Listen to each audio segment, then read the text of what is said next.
بسم اللہ الرحمن الرحیم۔ قرآن مقدس کو اپنے سینے میں محفوظ کرنا بہت بڑا اعزاز ہے۔ ایک ترکش باپ کی یہ خواہش تھی کہ اس کا بیٹا حفظ قرآن مکمل کر لے۔ جس روز اس کے بیٹے نے حفظ قرآن مکمل کیا، اس روز ایک تقریب رکھی گئی۔ تقریب کے دوران بیٹا کھڑا تھا، باپ اچانک چلتے ہوئے آیا اور اس کے پاؤں چوم لیے۔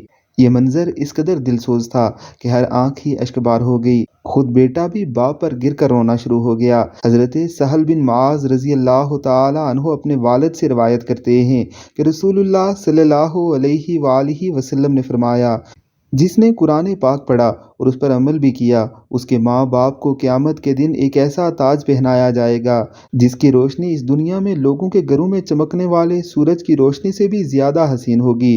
تو اس کے بارے میں تمہارا کیا خیال ہے جس نے خود اس پر عمل کیا؟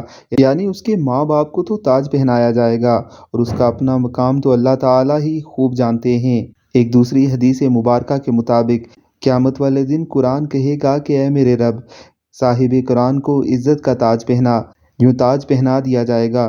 قرآن پھر کہے گا کہ اے میرے رب، اسے اور بھی اصلی لباس پہنا، تو اسے عزت و بزرگی کا لباس پہنا دیا جائے گا۔